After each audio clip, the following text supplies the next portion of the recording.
பதட்டமாக இருக்கேன். அவ்வளோதான். ஃபஸ்ட்டு மேடை ஓகேங்களா. 2007 நான் மீடியாவில் இருக்கேன். சேனலில் முதல்ல என் லைஃப் ஸ்டார்ட் ஆச்சு. அதுக்கப்புறமா சினிமான்றது என்னன்னா ஒரு எல்லாருக்கும் எட்டாக்கனியாக இருந்தது. எனக்கு சீக்கிரமாக ஒரு விஷயம் கிடச்சிது. அதை நல்லபடியாக என்னன்னா பாசிட்டிவாக இப்போ படத்தை நல்லபடியாக முடிச்சிருக்கோம். டைட்டில் கெட்டவனு பேருக்கு நல்லவன்டா. இப்போ நான் நல்லவனாக தான் இருக்கேன். அதில் நான் நல்லபடியாக என்ன படம் வெற்றி பெறதுக்கு நீங்கள் எல்லோரும் சப்போர்ட்ஃபுல்லாக இருக்கணும். அதே மாதிரி எனக்கு ஃபேமிலி அண்ட் ஃப்ரெண்ட்ஸு அப்புறம் ப்ரொடியூசர் பால் சாரால் இந்த படம் நல்லபடியாக இப்போ முடிஞ்சிருக்கு. எனக்கு என் வாழ்க்கைக்கு என்னன்னா சில பேருக்கு முன்னாடி தேங்க்ஸ் பண்ணணும்னு நினச்சேன். அது மெயினாக என்னன்னா ஆக்சுவலாக அம்மா அந்த தம்பி அண்ணா அந்த குடும்பம், அதுக்கப்புறம் என்னோடய ஃப்ரெண்ட்ஸு அவங்களோட விஷயம் எனக்கு ரொம்ப எல்லோரும் காத்துட்ருக்காங்க. இவ்வளோ சந்தோஷமாக இருக்குது. அதுக்கப்புறம் என் வாழ்க்கையில் 2007 ஒருத்தர் 2007 நான் மீடியாவில் இருக்கும்போது எனக்கு ரொம்ப பாசிட்டிவாக இருந்தேன். என்னோடய சஃபை சார் உட்காந்து பார்த்துட்டு இருந்தது ரொம்ப சந்தோஷம். அதுக்கப்புறம் விகேடி பாலன் ஐயா எனக்கு வாழ்க்கையில் இனியன்ற ஒரு கேமராமேன் கொடுத்த அதுக்கு ரொம்ப ரொம்ப சந்தோஷம் பால் சாருக்கு. அதுக்கப்புறம் நான் 2007 மக்கள் டிவியில் ஸ்டார்ட் பண்ணேன். அங்கேருந்து என் வாழ்க்கையை நான் ஒவ்வொரு படிக்கும் உதவியாக இருக்க எங்கள் பிரவீன் அண்ணன் ரொம்ப நன்றி அவருக்காகவும். அப்புறம் என்னோடய கொரியோகிராஃபர் சசி மாஸ்டர், அவர் என்னன்னா என்னோடய ஃப்ரெண்டு எப்படின்னா வெல்விஷர். அவன் என்னன்னா எல்லா கஷ்டத்துலேயும் கூட இருக்கான். இது அதுக்கப்புறம் என் ப்ரொடியூசர் தான் என்னன்னா இந்த படத்தை ரிலீஸ் பண்ணுறதுக்காக அவ்வளோ போராடிட்டு இருக்காரு. அவ்வளோ கஷ்டப்பட்டு ஒரு விஷயம் எல்லாத்தையும் எடுத்துகிட்டு இருக்காரு. இப்போ இவங்கள எல்லாருமே எங்களை சப்போர்ட்ஃபுல்லாக நின்னதுக்கு எங்களுக்கு என்ன ஒரு நிறைய ரெகக்னேஷன் நிறைய இடத்துல கஷ்டப்பட்டுருக்கோம். அதெல்லாம் என்னென்னா ப்ரொடியூசராக என்னென்னா அவர் கஷ்டப்பட்டு தான் இது பண்ணிருக்காரு. அது என்னென்னா எமோஷனல் பால் சார்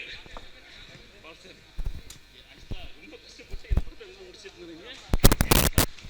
ஒருத்தன் என்னென்னா வாழ்க்கையில் என்னென்னா காசு பணம்லாம் சம்பாதிக்கிறாங்க. சும்மா படம் பண்ண வரதான் சும்மா இல்லைங்க. இதுன்னா ஒரு ரூபாவும் இப்போ நம்ம வீட்டில் இருக்கணும் 5000 கொடுக்கறது யோசிக்கிறான். என்னை நம்பி இவ்வளோ கோடி ரூபாய் காசு போட்டுக்கிட்டே உட்காந்துருக்காரு. அவ்வளோ காசு அவ்வளோ இது. இவருக்கு இவரோட பர்சனல் லைஃப் கூட ஒரு விஷயம் பண்ண மாட்டார். எல்லாம் படம் படம் படம். ஒருத்தனை சினிமா இந்த ப்ரொடியூசரை கண்டிப்பாக காப்பாற்றும். ஏன்னா சார் இது 3வது படம் சாருக்கு. ஒவ்வொரு வாட்டியும் படத்தில் இவர் வருவார், 1 கோடி ரூபா விட்டு போவார், வருவார், 1 கோடி ரூபா விட்டு போவார். இந்த படம் 100% உங்கள் வாழ்க்கையில் ஒரு பாசிட்டிவான ஒரு படமாக இருக்குன்னு நான் நினைக்கிறேன், நம்புகிறேன். இதுன்னா சினிமா ஒருத்தனை தோக்க அடிக்காது சார். வாழ்க்கையில் பணம் வரும் போகும். ஆனால் சினிமா என்னன்னா ஒரு இடத்துல ஒரு நாள் உங்களுக்கு ஜெயிக்க வைக்கும். அந்த நாளுக்காக கண்டிப்பாக நானும் காத்திருக்கேன் சார். என் வாழ்க்கையில் இந்த படம் எனக்கு கடவுள் கொடுத்த வரோம், அதுக்கப்புறம் நீங்கள் கொடுத்த வரோம் சார். ரொம்ப நன்றி சார். கண்டிப்பாக படம் வெற்றி அடையும் சார். ரொம்ப நன்றி. ஏன்னா இது காலதாமதமாக விழா நடந்துக்கிட்டு இருக்கு. தயவு செஞ்சு எங்களுடைய தயாரிப்பாளர் சங்கத்தினுடைய இணைச் செயலாளர் அண்ணன் சவுந்தர பாண்டியன் அவர்கள் மேடைக்கு வரணும். இது நம்மளுடைய மேடை, தயவு செஞ்சு வாங்க. இது நம்ம சின்ன படத்தினுடைய தயாரிப்பாளருடைய படம். நீங்கள் மேலே வரணும், கம்பல்சரியாக வரணும் ப்ளீஸ். Welcome sir. அதே போல் நிறைய தயாரிப்பாளர்கள் இங்கே இருக்கீங்க. இது எல்லாருமே உங்களுக்கான மேடை தான். பட் இங்கே சந்தர்ப்ப சூழ்நிலையில் எல்லாருக்குமே ஒரு கால தாமதங்கள் இருக்குது. இது ஒரு மகிழ்ச்சியான விழா தான். ஒரு தயாரிப்பாளர் அதுவும் இயக்குனர் சொல்லும்போது தான் குடும்பத்திலேயே ஒரு 5000 ரூபாய் கொடுக்கறதுக்கு யோசிக்க வைக்கிற காலகட்டத்தில் ஒரு தயாரிப்பாளர் கோடிகளை போட்டு படம் எடுக்கிறாங்கன்னா அதுதான் இந்த சினிமாவினுடைய வரம். அதே போல் இந்த சினிமாவுடைய சாபம்னு கூட சொல்லலாம். காரணம், ஒரு படத்தை வெளியே கொண்டு வரத்துக்கு அந்த போராட்டத்தில் ஒரு தயாரிப்பாளர்களுக்கு உறுதுணையாக ஒரு இயக்குனர் மட்டும் இருந்துவிட்டால் அந்த படம் எவ்வளவு பிரச்சனைகள் இருந்தாலும் கண்டிப்பாக அந்த படம் வெளிவரும். அதை யாருமே தடுக்க முடியாது. ஒரு இயக்குனர் ஒரு தயாரிப்பாளருக்கு சப்போர்ட்டாக இருந்தாவே அந்த படம் நிச்சயமாக வெளிவரும். காலதாமதம் ஆகலாம், ஆனால் அந்த படம் வெளியே வந்துடும். ஏன்னா அவங்களுடைய குழந்தை அது எப்படியா இருந்தாலும் அதை நடக்க வச்சு எல்லாரும் பார்க்கணுன்னு அழகை பார்க்கக்கூடிய காலகட்டத்தில் தமிழ் சினிமா இருக்குது. இந்த விழாவில் நம்மளுடைய தயாரிப்பாளர் பெவின் பால் அவர்கள் எனக்கு ரொம்ப சினிமாவில் சில ஆட்கள் ரொம்ப எனக்கு பிடிக்கும். எவ்வளோ தான் பிரச்சனைகள் இருந்தாலும் எனக்கு ரொம்ப பிடிக்கும். காரணம் என்னென்னா, சினிமாவையே நம்பி எதுவாக இருந்தாலும் அதுலேயே முதலீடு போட்டு எவ்வளோ கஷ்டங்கள் இருந்தாலும் ஓடி ஓடி பணத்தை வாங்கி அதுக்காகவே போடுற சில சினிமா வர்க்கத்தில் பால், நம்மளுடைய தயாரிப்பால் பாலும் ஒரு நான் நினைக்கிறேன். காரணம் அவன் வேறு எதுவுமே தெரியாது. இந்த சினிமா விட்டு வெளியே போனால் கண்டிப்பாக ராஜா போல் இருக்கலாம், அவ்வளோ அளவுக்கு திறமைகள் இருக்குது, வேறு பிஸ்னஸ் இருக்குது. ஆனால் அதையெல்லாம் தூக்கி போட்டுவிட்டு இந்த சினிமாவில் ஜெயிக்க முடியுன்ற நம்பிக்கையோடு தொடர்ந்து அவனுடைய வருத்தத்தை எல்லாம் உள்ளுக்குள்ளே வச்சுக்கிட்டு ஒரு வருஷத்துக்கு ஒரு 500 பேருக்கு வேலை கொடுக்கக்கூடிய இடத்துல அப்படி இருக்கும்போது இந்த சினிமா அவரை கண்டிப்பாக காப்பாற்றும். கண்டிப்பாக ஒவ்வொருக்கும் ஒரு இடம் உண்டு, அந்த இடத்தில் கண்டிப்பாக பெவின் பால் கண்டிப்பாக இந்த தயாரிப்பாளர் இருப்பார்ன்றது எனக்கு ரொம்ப நம்பிக்கையோடு இருக்குது. இதுவே வெற்றிங்க. இந்த சினிமா வந்து இந்த படத்தில் வந்து ஹீரோ வரல, ஹீரோயினி வரல, நடிச்சுங்களாம் வரலன்றதெல்லாம் முக்கியம் கிடையாது சார். இதில் பார்த்துருப்பீங்க ட்ரெய்லரில் அந்த சிஜிக்கு எவ்வளோ செலவு நடக்குது. ஒரு யோகி பாபு அழகாக காமிக்கணுன்னா கூட ஒரு தயாரிப்பாளர் செலவு பண்ணால் தான் யோகி பாபே அழகாக இருக்க முடியும். அந்த ஒரு ஷாட்,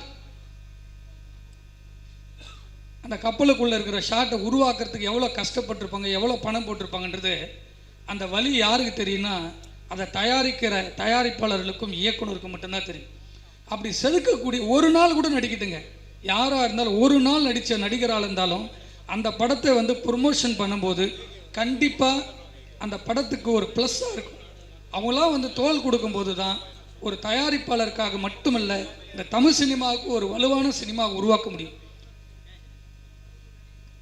நம்ம ரொம்ப நாள் சோசியல் மீடியாவில் நம்ம கூல் சுரேஷ் ரொம்ப மாலைக்கு வந்து ரொம்ப ஃபேமஸ் ஆகிட்டார்.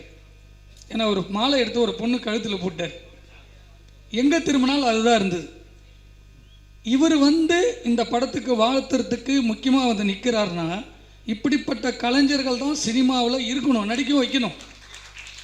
அவர் வந்து நிற்கிறார்ல, இந்த படத்துக்கு ப்ரொமோஷன் பண்ணணும்னு சொல்லி வந்து நிற்கிறார்ல, அதுபோல் எல்லா கலைஞர்களும் வந்து இந்த படத்தை பற்றி பேசும்போது தான் அந்த படம் எல்லா மக்கள்கிட்ட போய் சேரும். ரிலீஸ்க்கு முன்னாடி அது வராது. ஒவ்வொரு படங்களுக்கும் நடிகர்கள் வராது, ஹீரோ வரல, ஹீரோயினி வரலன்னும் போது நயன்தாரா வரலன்னா பரவாயில்லைங்க, த்ரிஷா வரலன்னா பரவாயில்லைங்க, சின்ன படங்கள் எடுக்கிற ப்ரொடியூசருக்கும் வரமாட்டேன்னு சொன்னால் அதுக்கு எதுக்கு படம் எடுக்கணும்? ஒரு தயாரிப்பாளர் உங்களை ப்ரொமோஷன் பண்ணுறதுக்கு தான். எந்த தயாரிப்பாளரும் நான் 1 கோடி போட்டு 5 கோடி எடுக்க போகிறேன்ற நம்பிக்கையில் வரல, நான் நல்ல படம் எடுப்பேன் ரிலீஸ் பண்ணுன்ற நம்பிக்கையில் தான் வராங்க. அடுத்தவங்களை நம்பி தான் படமான தயாரிப்பாளர்கள் வராங்க, அதை நம்பி தான் ஃபைனான்சர் வராங்க. இந்த சினிமாவும் அதை நம்பி தான் இருக்குது. அப்போ எல்லாரும் அதை சப்போர்ட் பண்ணும்போது தான் அந்த படத்துக்கு ரொம்ப ஒரு எனர்ஜியாக இருக்கும். ஸோ போராடி ஒரு இயக்குனர் ஒரு தயாரிப்பாளர் மட்டுமே போராடி இந்த ஃபைனல் ஸ்டேஜ் கொண்டு வந்து இந்த ஃபங்க்ஷன் பண்ணி கொண்டு வரதுக்குள்ள அவங்களுடைய ஒவ்வொரு ரத்தமும் அப்படியே வீணாகிட்டே இருக்குது. ஸோ இதனை அது மட்டும் இல்லை, இந்த ஆடியோவும் கொஞ்சம் டிலே ஆனதுக்கு காரணம் ப்ரெஸ்ஸில் இருக்கிறவங்களுக்கு முதல் முறையாக எங்களுடைய தயாரிப்பாளர் சார்பாக நான் வந்து உண்மையிலேயே சாரி கேட்டுக்கிறேன். காரணம் எங்களுடைய கலைஞருடைய 100ஆண்டு விழா சிறப்பான விஷயமாக எல்லா கலைஞர்களும் வேலை செஞ்சிட்ருக்காங்க, கடுமையான வேலை, 200 பேருக்கு மேலே வேலை செஞ்சிட்ருக்காங்க. அதனால தான் ஒவ்வொருத்தரும் தாமதமாச்சு. அந்த தாமதத்தை ப்ரோக்ராம் ஷெடியூல் மாற்றி எங்களுடைய ஒரு 10 ப்ரொடியூசர்னா வரணும், வந்த பிற்பாடு தான் நடத்தணுன்றதுக்காக தான் தள்ளி வச்சுது. ப்ரெஸ்ஸில் இருக்க எல்லாருக்குமே உங்களுக்கு ரெக்வஸ்ட் பண்ணி சொல்கிறேன். அதே போல் தலைவர் செயலாளர்கள்லாம் வர முடியாததுக்கு நிறைய இடத்துல வேலை நடக்குது. எங்களுடைய இயக்குனர் சங்கத்திலையும் வராதுக்கு வேலை நடக்கின்ற காரணத்தினால் அவங்களாம் கலந்துக்க முடியல. ஒரு சிறப்பான விழா, இங்கே கலந்துருக்கிற எல்லாருமே இந்த படத்தை மோட்டிவேஷன் பண்ணுறதுக்கு தான் வந்திருக்காங்க. அதே போல் இந்த ட்ரெய்லர் பார்த்துருப்பீங்க, ரொம்ப அழகாக இருந்தது. சாங்கு ரொம்ப மென்மையாக பார்க்குறதுக்கே அழகாக இருந்து, டிஏ ஒர்க்கெலாம் ரொம்ப பார்க்குறதுக்கே ஒரு பளிச்சுன்னு ஒரு நல்ல ஹை குவாலிட்டி படமாக இருக்குது. அதே போல் கேமராமேன் இனியன் சார் ரொம்ப ஹார்ட் ஒர்க் கேமராமேன். அதே போல் பிரபு டைரக்டர் சொல்ல தேவையில்லை, எவ்வளோ இருந்தாலும் எவ்வளோ பிரச்சனை இருந்தாலும் என்னை பார்க்கும் போதெல்லாம் சிரிச்சுக்கிட்டே இருப்பாப்புல. எவ்வளோ வேதனைகள் உள்ளே இருந்தாலும் இந்த படத்தை கொண்டு வருவோம் சார், ஜி சொல்லுங்க ஜின்னு சொல்லு. இந்த படத்துக்கு பெரிய சப்போர்ட்டு பிரபு. இந்த படம் கண்டிப்பாக வெளியே வரும், இது யாரையும் தடுக்க முடியாது. ஒரு சினிமாவை தடுக்கக்கூடிய அதிகாரம் யாருக்குமே இங்கே கிடையாது. தயாரிப்பாளர்களுக்கு படம் தயாரிப்பாளர் ரிலீஸ் பண்ணுவார், அதுக்காக தான் நம்ம படம் எடுக்கிறோம். அதில் நடிச்சு இருக்கிறவங்க, அதில் இருக்கிறவங்க எல்லாருக்குமே ஒரு வாழ்க்கை, ஒரு தவம் இருக்குது. நம்ம படம் வெளியே வந்தால் நம்மளுக்கு ஒரு எனர்ஜியாக இருக்கும். அதை நம்பி தான் இத்தனை தொழிலாளர்களும் இத்தனை கலைஞர்களும் இந்த படத்துக்காக பல நாட்கள் பல வருஷங்கள் தியாகம் பண்ணியிருக்காங்க. இந்த படம் ஒரு மாபெரும் வெற்றி படமாக அமைய வேண்டும் என்று இறைவனை வேண்டுகிறேன். நன்றி, வணக்கம். நன்றி சார். நன்றி சார். சார் ஒரு நிமிஷம். இது ப்ரெஸ் மீடியா மக்களுக்கு நன்றி. வந்த எல்லா பெரியவங்க எல்லாத்துக்கும், எல்லா தயாரிப்பாளர் டைரக்டர் எல்லாருக்கும் நன்றி. ஆக்சுவலாக இது வந்து மகத் வந்து இப்போ வரேன்னு சொல்லி 7 மணி 8 மணி வரை நிற்க வச்சு அவர் வந்து இப்போ கடைசியாக ஒரு டாக்குமெண்ட் அமைச்சிருக்காரு ஒரு ப்ரொடியூசருக்கு. நாங்கள் வந்து 15 லட்ச ரூபா அக்ரிமெண்ட் போட்டு சைன் பண்ணியிருக்கோம். சார் வந்து எனக்கு இப்போ ஒரு அக்ரிமெண்ட் அமைச்சிருக்காரு. நான் வந்து அவனுக்கு சைன் பண்ணணுமா டாக்குமெண்ட் அமைச்சிருக்கேன். ஏற்கனவே அவர் வந்து 2021 நாங்கள் வந்து படத்தை ஸ்டார்ட் இது பண்ணி ஒரு ஷூட்டிங் ஃபைனல் கிளைமேக்ஸ் வரும்போது சார் வராது. அவர் 6 மாதம் நம்பரை பிளாக் பண்ணிட்டார். இப்போ பார்த்தீங்கன்னா சார் ஷூட்டிங் இதில் ரொம்ப தூரம் கெஞ்சி கூத்தாடி கூப்பிட்டு வர வச்சா அவர் வந்து 15 லட்சம் சம்பளம் கொடுத்து போக எக்ஸ்ட்ரா கொடுத்தா வருவேன்னு சொல்லிட்டு அவர் அதுக்கு வந்து மியூசிக் டைரக்டர் எல்லாரும் வந்து வெளியே வந்து நிற்கிறாங்க. சார் இப்போ வந்து எல்லாரும் அனுப்பிச்சார். மகத் சார் ஐஸ்வர்யா எல்லாரும் வெளியே வந்து கிளம்பிட்டாங்க. என்னன்னா நான் ஒரு டாக்குமெண்ட்டில் சைன் பண்ணுமா இப்படி ஒரு இது வந்து பாலிடிக்ஸ் வந்து மகத்து பண்ணுறான். என்கிட்ட சொல்கிறான் ஒன்று வந்து படத்தை நான் முடிஞ்ச நீ உன்னோட கண்டென்ட் ஒரு இதை வெளியே அனுப்ப மாட்டேங்கிறான். அவன் எப்படி பேசுறான்னு எனக்கு புரியவில்லை. அவரை நம்பி தான் நம்ம படம் பண்ணுறோம். ஒரு ஹீரோ நம்பி படம் பண்ணுறோம். ஹீரோக்காண்டி தான் உங்களுக்கு கஷ்டப்பட்டு காசு போட்டு படம் பண்ணுறோம். எதுக்கு அவர் என்ன பிரச்சனைன்னு கூட நம்மகிட்ட எங்கிட்ட பேச மாட்டேங்கிறாரு. ஆனால் எல்லார்ட்டையும் உட்காந்து தேவையில்லாத வார்த்தை விட்டுக்கிட்டு இருக்காரு. இது என்ன சொல்லணும்னு தெரியல எனக்கு. ஏன்னா இது ஏதாவது இதுக்கு ஏதாவது நானும் ரொம்ப அன்லிமிட்டடாக போயிட்டு ரொம்ப 2 வருஷமாக இதுக்கு முன்னாடி லாஸ்ட்டாக ஆக்சுவலாக சிம்பு சார் வந்து இந்த படத்தை வந்து டைட்டில் லான்ச் ஃபர்ஸ்ட் லுக் எல்லாமே பண்ணார். இப்போ பார்த்தீங்கன்னா சிம்பு சாரோட படத்தை நேம் யூஸ் பண்ணக்கூடாது சொல்லி 30 கோடி நஷ்டேடு சொல்லி ஒரு டாக்குமெண்ட் கொடுத்துருக்காங்க. இதே நான் வாங்கிட்டு உட்காந்துருக்கேன். ஒரு 1.5 வருஷம் ஆகி போச்சு. இந்த படத்தை வந்து ஃபைனல் முடிச்சு காப்பி எடுத்து வச்சுக்கிட்டு நானும் போராடிட்டு இருக்கேன். சென்சார் பண்ணி எடுத்து கொடுத்தேன். சென்சார் கட்டணம் கொண்டு போய் காமிச்சோன்னு அதை பார்த்துக்கிட்டு ஒரு பஞ்சாயத்து பண்ணுறாங்க. படத்தை ரிலீஸ் பண்ண விடாமல் அவ்வளோ வேலை பார்க்குறாங்க. எனக்கு என்ன அவர் ட்ரை பண்ணுறான்னு தெரிய மாட்டேங்குது. ஒரு ஓப்பனிங் சாங் மட்டும் பண்ணாமல் வச்சுருக்கோம். ஏன்னா அந்த பாட்டு சிம்பு சார் வச்சு பாடியிருக்கோம். இப்போ அந்த சாங் ரிலீஸ் பண்ணல. இப்போ ரிலீஸ் பண்ணால் அப்புறம் 30 கோடி நஷ்டம் நான் எங்கே கொடுக்குறது? நாங்கள் என்ன அவ்வளோ பெரிய தயாரிப்பாளரா? நாங்கள் ஃபஸ்ட்டு நான் 2006 படம் பண்ணேன். கலிகான் படம் பண்ணேன். ஏதோ ஒரு சின்ன பட்ஜெட்டில் பண்ணோம். சித்து சிவா பாலாங்கிற வச்சு பண்ணோம். அந்த படம் ஏதோ எங்களுக்கு ஒரு சின்ன சில பெருசாக நாங்கள் சம்பாதிக்கலை. இப்போ 2020 8 படம் பண்ணோம். கோவிட் டைமில் எங்களுக்கு படம் பெருசாக போகல. சரி ஓகே, 2 போச்சு. இப்போ மறுபடியும் இந்த படமாக நம்ம நல்லா இருக்குன்னு ஆசைப்பட்டா ஒரு நாள் இல்லை. அது ஐஸ்வர்யா தத்தா அவங்க அதுக்கு மேலே என்ன பேசுங்க எதுக்கு வராங்கன்னு தெரியல. ஒரு டைம் நல்லா பேசுவாங்க, ஒரு டைம் அவங்க இஷ்டத்துக்கு இது பண்ணுறாங்க. இப்போ நாங்கள் என்ன தான் பண்ணுறதுன்னு தெரிய மாட்டேங்குது. அங்கங்கே சங்கத்துலேயும் நாங்களும் கம்ப்ளைண்ட் பண்ணி வச்சுட்டு உட்காந்துருக்கோம். ஒரு ஆன்சர் வர மாட்டேங்குது. எனக்கு இதுக்கு மேலே என்ன பேசுன்னு தெரியல. பட் வந்ததுக்கெல்லாம் நன்றி. நான் ஆக்சுவலாக வந்து மகத் வந்திருந்தால் ரொம்ப நல்லா இருக்குன்னு பார்த்தேன். அதுவும் கெடுத்து எல்லாம் இங்கே இது பண்ணிட்டாங்க. இப்போ நாங்களும் கஷ்டப்பட்டு காடி லாஞ்சிக்கு இவ்வளோ செலவு பண்ணி உட்காந்து பண்ணுறோம். வராதுக்கு என்ன ஆன்சர் பண்ணு தெரியல. தேங்க்யூ. எனக்கு இதுக்கு மேலே சொல்ல ஒன்றும் இல்லை. Thank you sir. தேங்க்யூ. அடுத்ததாக திரு உதயா அவர்களை அன்போடு அழைக்கிறோம். ஒரு சில வார்த்தைகள். இந்த படம் எனக்கு ஆக்சுவலி வந்து இது யார் ப்ரொடியூசர் யார் டைரக்டர் எதுவுமே தெரியாது. என்னோடய தயாரிப்பாளர் சங்கம் இந்த ஃபங்க்ஷன் நடக்கும்போது அப்போ கண்டிப்பாக உதயா வரணும் திருமலர் கூப்பிட்டாடி அதுக்காக வந்தோம். பட் எனக்கு ரொம்ப ஹாப்பி. ஏன்னா மகத்து என்னுடைய நல்ல நண்பர் தான். இந்த படம் பார்க்கும்போது அந்த ப்ரொடியூசருக்கும் டைரக்டருக்கும் முதல்ல வாழ்த்துக்கள், அந்த டீமுக்கும் வாழ்த்துக்கள். அதாவது ஒரு படம் ப்ரொடியூஸ் பண்ணுறது வந்து ரொம்ப பெருமையான விஷயம். அதாவது அந்த ப்ரொடியூசர் எவ்வளோ ஒரு பெயினோட அந்த டைரக்டர் இன்றைக்கி பார்க்கும்போது எவ்வளோ எமோஷனலாக இருந்தாங்க. அப்படிப்பட்ட ஒரு சூழ்நிலையில் கண்டிப்பாக வந்து ஒரு ஹீரோ நம்ம எந்த நடிகராக இருந்தாலும் அந்த படத்துக்கு வந்து சப்போர்ட் பண்ணணும். பிரச்சனைகள் 1000 இருக்கலாம், வெளியில் இருக்கலாம், பேசிக்கலாம், தீர்த்துக்கலாம். ஆனால் அந்த படத்தை ப்ரமோட் பண்ணுறதுக்கும் அந்த படத்தை விஷயத்தை கொண்டு வரதுக்கும் கண்டிப்பாக ஒரு நடிகர் வந்து வரணும். கெட்டவன் நினைக்கிறீங்க நீங்கள் தயாரிப்பாளரை மகத், அவர் நல்லவன் தான். அதே மாதிரி நல்லவன் நினைக்கிற கெட்டவன் நினைக்கிற மகத்தை ஏதோ ஒரு ரீசன் இருக்கும், அவரும் நல்லவன் நீங்கள் நினச்சிக்கிங்க. உங்கள் டைட்டில் மாதிரி தான். ஸோ நல்ல டைட்டில் இது. இங்கே வந்து கெட்டவன் பேர் எடுத்த நல்லவன் வச்சுருக்காங்க. இங்கே எல்லாருமே வந்து நல்லவனாக இருக்க முடியாது. நல்லவனாக மட்டும் இருந்துட்டால் அந்த கெட்டவன்ற ஒரு விஷயம் இல்லாமல் போயிடும். ஸோ கெட்டவன்றது பல பேர் கெட்டவனாக இருந்தால் தான் ரொம்ப வாழ்க்கை சுவாரஸ்யமாக இருக்கும்னு நினைக்கிறேன். ஸோ நல்லவன்றது நம்ம எல்லா இடத்துலையும் பேர் வாங்க முடியாது. அதே மாதிரி நல்ல விஷுவல்ஸ் நல்லா இருக்குது, டைட்டில் நல்லா இருக்குது. கண்டிப்பாக வந்து ஒரு ஆர்டிஸ்ட்டாக நான் ஃபீல் பண்ணுறது என்னென்னா, ஒரு ப்ரொடியூசராக நான் ஃபீல் பண்ணுறது என்னென்னா, இது மாதிரி ஒரு ஈவெண்ட்டுக்கு கண்டிப்பாக வந்து ஒரு ஆர்டிஸ்ட்டாக கோஆர்டினேஷன் பண்ணியிருக்கணுன்றது என்னோடய எண்ணம். ஸோ மகத் இனிமேல் அடுத்த இந்த மாதிரி விஷயங்களில் இந்த படத்துடைய ப்ரமோஷனுக்கு நீங்கள் வந்து எல்லோரும் வெளியில் பேசி தீர்த்துக்கிட்டு எல்லோரும் பிரச்சனையும் சால்வ் பண்ணிவிட்டு கண்டிப்பாக வரணுன்றது என்னோட எண்ணம். ஒட்டுமொத்த டீமுக்கு வாழ்த்துக்கள். குறிப்பாக கூல் சுரேஷ்க்கு என்னுடைய வாழ்த்துக்கள். கூல் சுரேஷ் வந்து நான் 2-3 எபிசோடு பார்த்தேன். எல்லா இடத்துலையும் ஃபஸ்ட்டு பார்த்த ஒரு இமேஜ் வந்து கூல் சுரேஷ் வந்து வேறு. ஆஃப்டர் பிக் பாஸ் வந்து கூல் சுரேஷ் வந்து எல்லார் மனசுலையும் இடம் பிடிச்சிட்டாரு. எல்லார் வீட்லேயுமே இடம் பிடிச்சிட்டாரு. ஸோ அது எனக்கு ரொம்ப ஹாப்பியாக இருக்குது. ஏன்னா ஒருத்தர் வந்து அவர் பார்க்குறதுக்கு வந்து ரொம்ப காமெடியாக எல்லா இடத்துலையும் வேறு மாதிரிலாம் ரொம்ப அலட்டிக்கிட்டு இருந்த ஒரு இமேஜ் போய் இப்போ கூல் சுரேஷ்லாம் ஒரு செட்டிலான ஒரு ஆளுன்னு ஒரு விஷயம். கூல் சுரேஷ், வாழ்த்துக்கள் உங்களுக்கு. ஸோ ஒட்டுமொத்த டீமுக்கும் வாழ்த்துக்கள். நிச்சயமாக இந்த படம் ப்ரொடியூசர் கவுன்சிலிருந்து எல்லாருமே சின்ன படங்கள் வந்து கண்டிப்பாக வந்து இன்றைக்கி சின்ன படங்கள் பெரிய படங்கள் கிடையாது. படம் எடுத்தாலே ப்ரொடியூசர் எடுத்தாலே பெரிய படம் தான். சின்ன படம் பெரிய கண்டென்ட் தான் முக்கியம். கண்டென்ட் நல்லா இருந்தால் கண்டிப்பாக போகும். ஸோ வாழ்த்துக்கள் ஒட்டுமொத்த டீமுக்கு. Thank you so much. Thank you so much sir. திரு ஆதித்யா கதிர் அவர்களை அழைக்கிறோம். ஒரு சில வார்த்தை. எல்லோரும் ஜாலியாக ஒரு ஃபங்க்ஷனை பார்த்துருப்போம். எல்லோரும் சோகமாக ஒரு ஃபங்க்ஷனாக அது அவங்களோட வழி தான். அது ப்ரொடியூசர் அவர் இவ்வளோ பணம் போட்டு படம் எடுக்கிறாரு. அதுக்கப்புறம் டைரக்டர் வந்து அத்தனை வருஷம் உழைப்பு. ஸோ அவருடைய எழுத்து தான் ஒரு ஆர்டிஸ்ட்டை உருவாக்குது. ஸோ அவங்களோட வழி எனக்கு என்ன பேசுறதுன்னு தெரியல. ஒரே ஒரு விஷயம் மட்டும் சொல்லணும்னு தோணுச்சு. பேனரில் ஃபோட்டோவில் இருக்க யாரும் வரல, ஆனால் இந்த ப்ரொடக்ஷன் பேனரை காப்பாற்ற இவ்வளோ ப்ரொடியூசர்ஸ் வந்திருக்காங்க. அது வந்து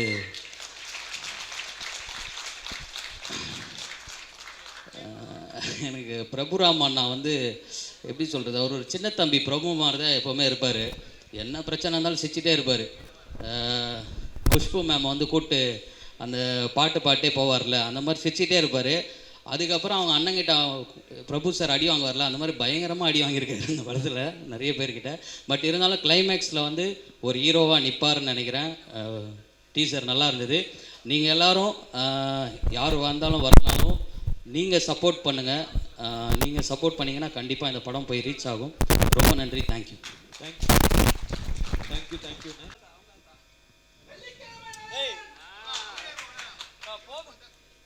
மேடையில் அமர்ந்திருக்கும் அனைவருக்கும் வணக்கம். குறிப்பாக போஸ் சார், திருமலை சார் என்னை பற்றி பேசுனது மிக்க நன்றி சார். நான் என்றைக்குமே உங்களுடைய மாணவன், அது ஞாபகத்தில் வச்சுருக்கேன் சார். உதயா சார் அவங்கெல்லாம் என்னை பற்றி பேசுனதில் ரொம்ப சந்தோஷம். மற்றும் கேமராமேன் இனியன் சார், கதிர், இன்னும் நிறையா பேர் இருக்காங்க. ஏற்கனவே டைம் ஆகி போச்சு, பேசிகிட்டே இருக்க வேண்டியதான். அவர்கள் அனைவருக்கும் வணக்கம். பத்திரிகை நண்பர்கள், ஊடக நண்பர்கள், இணையதள நண்பர்கள் அனைவருக்கும் வணக்கம்.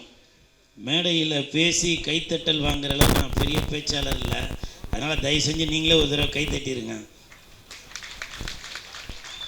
இந்த கைத்தட்டல்கள் அனைத்தும் கெட்டவன்னு பேர் எடுத்த நல்லவன் சார் இந்த படத்தோட டீமுக்கு தான் போய் சேரும். நான் இது வரைக்கும் எவ்வளோ மேடையில் ஏறி இருக்கேன். ஆனால் இந்த மேடை வந்து எனக்கு வந்து ரொம்ப ஸ்பெஷல். அதுக்கு காரணம், நான் பிக் பாஸ் போயிட்டு வந்ததுக்கு பிறகு நான் மேடை ஏற முதல் மேடை இந்த மேடை.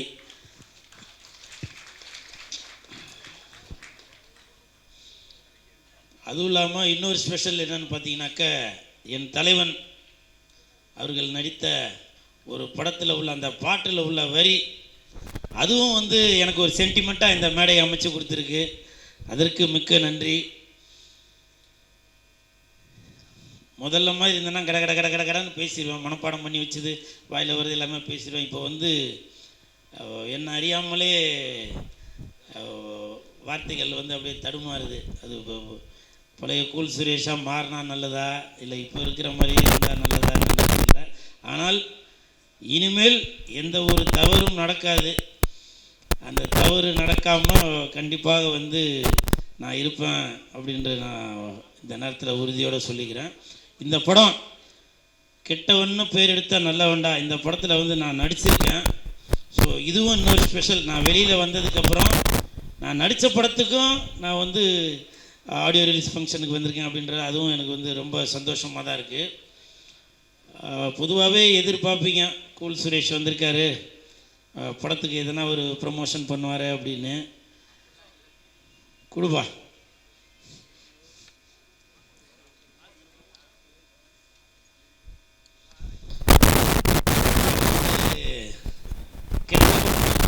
நல்லவன்டா, கெட்டவன் பேர் எடுத்த நல்லவன்டா, அதுக்கு காரணம் என்னுடைய ஆண்டவன்டா.